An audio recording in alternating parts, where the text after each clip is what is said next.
So good morning students.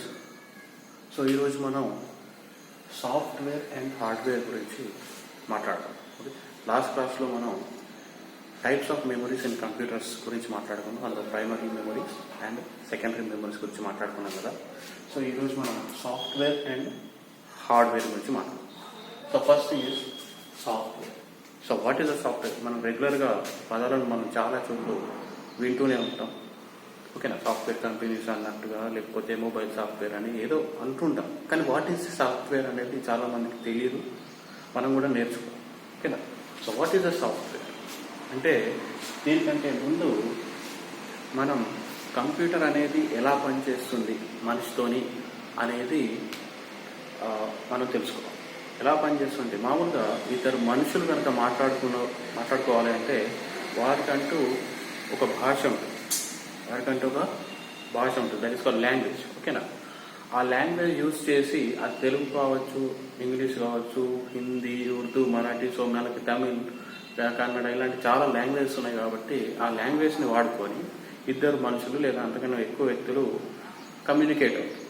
Okay, మరి కంప్యూటర్తో మనం ఎట్లాగా కమ్యూనికేట్ అవ్వాలి? మరి కంప్యూటర్తో మనం ఎట్లాగా కమ్యూనికేట్ అవ్వాలి అంటే ఫస్ట్ థింగ్ మనకు కావాల్సింది, మనం ఎలా కమ్యూనికేట్ అవుతామంటే in the form of programs or instructions. ఈ ప్రోగ్రామ్ లాంగ్వేజెస్ గురించి మళ్ళీ మనం నెక్స్ట్ క్లాస్లో మాట్లాడుకుందాం. సో కంప్యూటర్ లాంగ్వేజెస్ గురించి మనకి చాలా ఉంది. ఇంకో సబ్జెక్ట్ కూడా ఉంది, సి ప్రోగ్రామింగ్ అనేది, దాని సి లాంగ్వేజ్ అనేది. ఓకేనా, అక్కడ మనం ఇంకా డీప్గా చూద్దాం. ఇప్పుడైతే గుర్తుపెట్టుకోండి, కంప్యూటర్తోని human can interact with the computer by using a set of programs. ఓకేనా, సో ఇప్పుడు చూద్దాం సాఫ్ట్వేర్ అంటే. Okay, software is nothing but a set of applications or programs is called as software. Software అంటే ఏంటి? ఒక సెట్ ఆఫ్ ప్రోగ్రామ్స్. ప్రోగ్రామ్స్ అంటే ఇక్కడ functions కాదు. ఓకేనా, ప్రోగ్రామ్స్ ప్రోగ్రామ్స్ అంటే ఇక్కడ ఫంక్షన్స్ కాదండి, గుర్తుపెట్టుకోండి. ప్రోగ్రామ్స్ అంటే ఇక్కడ సెట్ ఆఫ్ ఇన్స్ట్రక్షన్స్ అని అర్థం. సెట్ ఆఫ్ ఇన్స్ట్రక్షన్స్ అని అర్థం. So what is the software? The software is a set of applications or programs is called as a software. So మరి ప్రోగ్రామ్ అంటే ఏంటి? Set of instructions. సాఫ్ట్వేర్ అంటే set of programmes అన్నాం. మరి programme అంటే ఏంటి అంటే సెట్ ఆఫ్ ఇన్స్ట్రక్షన్స్. సో ఇక్కడ మనకి మీనింగ్ తెలియాల్సింది ఫస్ట్ ఇన్స్ట్రక్షన్ అంటే ఏంటో తెలియాలి. ఇన్స్ట్రక్షన్ అంటే ఏంటి? ఇన్స్ట్రక్షన్స్ అంటే మనం కంప్యూటర్కి ఏదన్నా చెప్పాలి అనుకున్నప్పుడు మనం చెప్పేదాన్ని ఇన్స్ట్రక్షన్స్ అంటాం. కంప్యూటర్తో మనం ఏదో ఒక పని చేయించుకోవాలి కదా.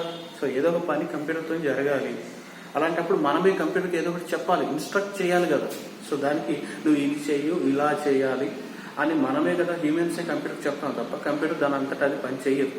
ఓకేనా, ఫస్ట్ మనం చెప్పాలి దాన్ని in the form of programs రూపంలో మనం దానికి చెప్తాం. సో అలా చెప్పే వాటిని మనం ఏమంటాం? ఇన్స్ట్రక్షన్స్. అట్లాగా కంప్యూటర్స్కి మనం ఇచ్చే సూచనలనే దాన్ని మనం ఏమంటాం? ఇన్స్ట్రక్షన్స్. ఓకేనా, సో ఈ ఇన్స్ట్రక్షన్స్, ఇలాంటి రకరకాల ఇన్స్ట్రక్షన్స్ని మనం ఒకే చోట రాసినట్లయితే, ఒకే చోట రాస్తే స్పెసిఫిక్ టాస్క్ కోసం దాన్ని మనం ఏమంటాం? ప్రోగ్రామ్ అంటాం. ఓకేనా, దాన్ని మనం ఏమంటాం? ప్రోగ్రామ్. ఫర్ ఎగ్జాంపుల్, నేను ఏదైనా ఒక మ్యాథమెటికల్ క్యాలిక్యులేషన్ చేయాలనుకోండి. నేను ఒక మ్యాథమెటికల్ క్యాలిక్యులేషన్ చేయాలి అంటే ఫర్ ఎగ్జాంపుల్ 2 స్క్వేర్ అనుకుంటాను. 2 స్క్వేర్ నేను చేయాలి, దట్ ఈస్ 2 పవర్ 2 నేను చేయాలి. లేదా ఏదో ఒక మ్యాథమెటికల్ క్యాలిక్యులేషన్ ఏదైనా చేయాలనుకోండి. నేను కంప్యూటర్కి డైరెక్ట్గా 2 × 2 ఎంత అని నేను అడగలేదు. దానికోసం మనం ఏం చేస్తామంటే ఒక ప్రోగ్రామ్ రాస్తాం. ఓకేనా, దానికోసం మనం ఏం చేయాలి? ఒక ప్రోగ్రామ్ రాయాలి. ఆ ప్రోగ్రాంలో ఏమేమి ఉంటాయి? ఓకేనా, ఇన్స్ట్రక్షన్స్. ఆ ప్రోగ్రాంలో ఏమేమి ఉంటాయి? ఇన్స్ట్రక్షన్స్ ఉంటాయి. ఓకేనా, ఇది మనం లాంగ్వేజ్ వచ్చినప్పుడు మనం వీటి గురించి ఇంకా డీప్గా చూద్దాం. ఇప్పటికైతే సాఫ్ట్వేర్ అంటే ఏంటో గుర్తుపెట్టుకోండి. సాఫ్ట్వేర్ అంటే set of applications or programs. Set of applications or programs. Now what is a program? Program is nothing but set of instructions. మనం కంప్యూటర్కి ఇచ్చే సూచనలనే మనం ఏమంటాం? ఒక పద్ధతిలో రాస్తే దాన్ని మనం ఏమంటాం? ప్రోగ్రామ్ అని అంటాం. ఓకేనా, so this is about software and hardware. Next one is software అంటే ఎలా ఉంటుంది అంటే దాన్ని మనం చూడగలుగుతామే తప్ప దాన్ని మనం టచ్ చేయలేము. ఎందుకంటే కంప్యూటర్ లోపల జరుగుతూ ఉంటుంది. ఓకేనా, అలాంటి వాటిని మనం చూస్తామే తప్ప అది ఎలా ఒక దగ్గర నుంచి ఇంకో దగ్గరికి డేటా వెళ్తున్నప్పుడు మనం చూడగలుగుతామా? లోపల చూడలేము. బయట కనిపించే అవుట్పుట్ మాత్రమే మనం చూడగలుగుతాము. ఓకేనా? సో అందుకనే సాఫ్ట్వేర్ ఈజ్ అన్టచబుల్. దాన్ని మనం టచ్ చేయలేము. But you can use software, you can create a software and you can develop a software. ఓకేనా? So this is about software and programs. So మరి సాఫ్ట్వేర్ ఎన్ని టైప్స్? ఇప్పుడు next concept ఏంటి? Types of software. Types of software. ఇక్కడ 2 types of softwares ఉంటాయి. అందులో first one is application software and second one is system software. Application software and system software. Okay. So application software అంటే ఏంటి? మనకు జనరల్గా applications, for example మన mobile ఫోన్లో కావచ్చు, కంప్యూటర్లో చాలా రకరకాలైనటువంటి అప్లికేషన్స్ మనం చూస్తాం. యాప్స్ అంటాం. మనకి దాని గురించి తెలియకపోయినా ప్రతి ఒక్కరికి ఆ వర్డ్ ఏంటో తెలుసు. యాప్స్ అంటారు. ఆ యాప్స్ అంటే ఏంటి? అప్లికేషన్ అని అర్థం. ఓకేనా? యాప్ అంటే ఏంటి? అప్లికేషన్.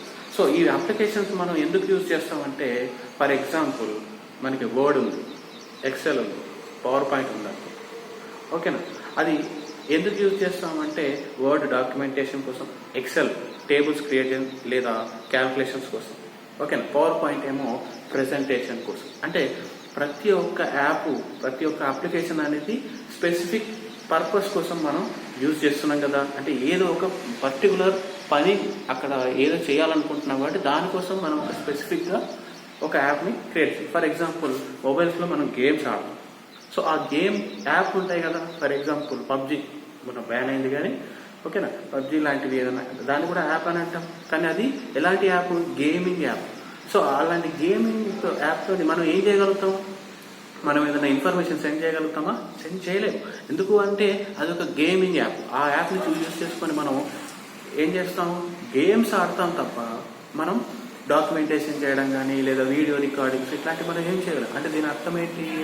మన మొబైల్లో కానీ కంప్యూటర్లో కానీ మనం యాప్ అన్నప్పుడు ఈ యాప్ అనే సాఫ్ట్వేర్ ఏంటది? అప్లికేషన్ సాఫ్ట్వేర్ ఏంటి? అది స్పెసిఫిక్ పర్పస్ కోసం యూజ్ చేసేదే అప్లికేషన్ సాఫ్ట్వేర్. స్పెసిఫిక్ పర్పస్ కోసం యూజ్ చేసేది application software. Now what is an application? Application is nothing but set of programs. Application is nothing but set of programs. ఇప్పుడు కొన్ని instructions రాస్తే దాన్ని మనం ప్రోగ్రామ్ అంటాం. అలాగే కొన్ని ప్రోగ్రామ్స్ని ఒక దగ్గర కలిపితే అదే మనకి అప్లికేషన్ అవుతుంది. ఓకేనా? ఫర్ ఎగ్జాంపుల్ ఇప్పుడు బ్యాంకింగ్ అప్లికేషన్ తీసుకోండి. బ్యాంక్కి సంబంధించి మనం మనీ ట్రాన్స్ఫర్ చేసుకోవడం, రిసీవ్ చేసుకోవడం ఉంటుంది కదా. అలాంటప్పుడు పేటిఎం, ఫోన్పే, ఓకేనా, గూగుల్ పే, నెక్స్ట్ భీమ్, యూపీఐ ఇలాంటివన్నీ కూడా స్పెసిఫిక్ అప్లికేషన్స్. ఓకేనా? సో స్పెసిఫిక్ టాస్క్ కోసం యూజ్ చేసే వాటిని మనం ఏమంటాం? Application software. నెక్స్ట్ వన్ వచ్చేసి system software. What is a system software? System software is something that controls the whole system, both software and hardware, both applications and hardware. Okay na? System software అంటే ఇక్కడ system software అన్నా కూడా it is a set of programs. It is also a set of programs. కానీ ఇది ఎలా పనిచేస్తుంది అంటే కంప్యూటర్లో ఉన్నటువంటి హార్డ్వేర్ని కావచ్చు, ఓకేనా, మనం వాడే అప్లికేషన్ని కావచ్చు. ఓకేనా? కంప్యూటర్లో ఉన్న హార్డ్వేర్ని కావచ్చు, లేకపోతే మనం వాడే అప్లికేషన్స్ మధ్యలో ఉంటుంది కాబట్టి, ఓకేనా, అది మొత్తం కంప్లీట్ సిస్టమ్ని కంట్రోల్ చేస్తుంది కాబట్టి దాన్ని మనం ఏమంటున్నాం? System software. దాన్ని మనం ఏమంటున్నాం? System software. ఎగ్జాంపుల్స్ సిస్టమ్ సాఫ్ట్వేర్కి ఎగ్జాంపుల్స్ ఏంటి అంటే ఆపరేటింగ్ సిస్టమ్. సిస్టమ్ సాఫ్ట్వేర్కి ఎగ్జాంపుల్స్ ఏంటి? Operating system. ఓకే. మరి ఆపరేటింగ్ సిస్టమ్ అంటే ఏంటి అనేది మనం సెకండ్ యూనిట్లో చెప్పుకుందాం. ఓకేనా? మన సిలబస్లో ఉంది, అక్కడ మనం డీప్గా చెప్పుకుందాం. ఆపరేటింగ్ సిస్టమ్ ఏం చేస్తుంది అని అంటే it acts like a mediator between the front end and the hardware. అంటే మనం వాడే అప్లికేషన్ కావచ్చు లేదా వెనకాల ఉండే హార్డ్వేర్కి మధ్యలో సంబంధాన్ని చేకూర్చేదే ఈ ఆపరేటింగ్ సిస్టమ్. ఓకేనా? మరి అప్లికేషన్ సాఫ్ట్వేర్కి ఏంటి ఎగ్జాంపుల్స్? ఇందాక చెప్పాను, Word, Excel, PowerPoint. Word, Excel, PowerPoint అనేవి the examples for application software. ఓకేనా? So next one. So this is about software. These are about software. Now what is a hardware? What is a hardware అంటే మనందరికీ తెలుసు, hardware shop అని మనం అంటాం. అక్కడ ఏమేమి ఉంటాయి అంటే ఐరన్ రాడ్స్ లేదా స్టీలు లేకపోతే ఇంకేమన్నా వుడెన్ వాట్ ఎవర్ ఏవో వస్తువులు ఉంటాయి. ఆ వస్తువులను మనం చూడగలగవచ్చు, మనం టచ్ కూడా చేయవచ్చు. సో ఏదన్నా సరే ఈ ప్రపంచంలో చూడగలిగేది ప్లస్ దాన్ని తాకగలిగే వస్తువులను మనం ఏమంటున్నాం హార్డ్వేర్ అని కూడా అనొచ్చు. అంటే ఫిజికల్గా ఉండాలి, ఏదో ఒకటి ఫిజికల్గా ఖచ్చితంగా ఉండాలి. ఫర్ ఎగ్జాంపుల్ మనం కంప్యూటర్లో చూస్తే మనం మానిటర్ని టచ్ చేయొచ్చు. స్క్రీన్ లోపల ఉన్నదాన్ని మనం టచ్ చేయలేము, కానీ పైన ఉన్న మానిటర్ని మనం టచ్ చేయొచ్చు కదా. సో ఆ మానిటర్ని మనం ఏమంటాం హార్డ్వేర్ అని. కీబోర్డ్ టైప్ చేస్తున్నాం కదా, సో కీబోర్డ్ని మనం టచ్ చేస్తున్నాం కాబట్టి దాన్ని మనం ఏమంటాం హార్డ్వేర్ అంటాం. సో మౌస్ ఉంది, మౌస్ని టచ్ చేస్తున్నాం కాబట్టి అలాంటి వాటిని మనం ఏమంటాం హార్డ్వేర్ అని. ఓకేనా, మనం దేన్నైతే మనం టచ్ చేయగలుగుతామో, చూడగలుగుతాము, టచ్ చేయగలుగుతామో అట్లాంటి వాటిని మనం ఏమంటాం హార్డ్వేర్ అంటాం. ఇంకోటి మరి సాఫ్ట్వేర్ అంటే దీన్ని మనం చూడగలుగుతాం, దీన్ని మనం వాడగలుగుతాం తప్ప దాన్ని మనం ఎక్కడ కూడా ఫిజికల్గా టచ్ చేయలేము కాబట్టి అలాంటి వాటిని మనం ఏమంటాం software. So this is about hardware and software. So what is the software? Software is nothing but a set of applications or programs. It is called as a software. Okay. So what is a program then? What is a program? A program is nothing but a set of instructions to do work. Set of instructions to do work or job. ఓకేనా, ఏదైనా ఒక పని చేయాలి అంటే మనం ఖచ్చితంగా ఆ పనికి సంబంధించిన ఒక ఇన్స్ట్రక్షన్స్ మనం కంప్యూటర్కి చెప్పాలి. మనం ఆ ఇన్స్ట్రక్షన్ రూపంలో ఇచ్చేదాన్నే మనం ఏమంటాం ప్రోగ్రామ్ అంటాం. ఆ ఇన్స్ట్రక్షన్స్ రూపంలో మనం రాసేదాన్ని మనం ఏమంటాం ప్రోగ్రామ్. ఇలాంటి రకరకాల ప్రోగ్రామ్స్ని ఒక దగ్గర తీసుకొస్తే దాన్ని ఏమంటాం application. So next one is types of software. There are 2 types of software. One is application software and system software. Application software అంటే ఏంటి, స్పెసిఫిక్ జాబ్ కోసం లేదా స్పెసిఫిక్ వర్క్ కోసం మనం యూజ్ చేసేదాన్ని అప్లికేషన్ సాఫ్ట్వేర్ అంటాం. నెక్స్ట్ సిస్టమ్ సాఫ్ట్వేర్ అంటే ఏంటి, సిస్టమ్ మొత్తాన్ని కంట్రోల్ చేసే ఒక ప్రోగ్రామ్. ఓకేనా, దాన్ని మనం సిస్టమ్ సాఫ్ట్వేర్ అంటాం. నెక్స్ట్ ఈ అప్లికేషన్ సాఫ్ట్వేర్కి సిస్టమ్ సాఫ్ట్వేర్ మీరు ఒక డిఫరెన్స్ చెప్పాలి, తెలుసుకోవాలి. మన మొబైల్లో కావచ్చు, కంప్యూటర్లో కావచ్చు, అప్లికేషన్ సాఫ్ట్వేర్ లేకపోయినా మన మొబైల్ కావచ్చు లేదా కంప్యూటర్ కావచ్చు పని చేస్తుంది. కానీ సిస్టమ్ సాఫ్ట్వేర్ లేకపోతే మాత్రం మన మొబైల్ కానీ కంప్యూటర్ కానీ అసలు పని చేయవు. ఎందుకంటే ఇవే ఇందాక నేను చెప్పినట్టుగా సిస్టమ్ సాఫ్ట్వేరే కదా సిస్టమ్ మొత్తాన్ని కంట్రోల్ చేసేది అదే కదా system software. That is like operating system. మనం అంటాం Windows 10, Windows 7, లైనెక్స్, యూనిక్స్. ఓకేనా, ఇవన్నీ కూడా ఆపరేటింగ్ సిస్టమ్స్. ఇవన్నీ ఆపరేటింగ్ సిస్టమ్స్. ఎగ్జాంపుల్స్ మీకు నేను నోట్స్లో పంపిస్తాను. ఓకేనా, సో సిస్టమ్ సాఫ్ట్వేర్ లేకపోతే మాత్రం కంప్యూటర్ పని చెయ్యదు. ఓకేనా, కానీ అప్లికేషన్ సాఫ్ట్వేర్ లేకపోయినా మనకి కంప్యూటర్ పని చేస్తుంది. ఓకేనా, so this is the difference between software and hardware. Okay, software and hardware. In the next class we will discuss about languages. We will discuss about computer language. Okay.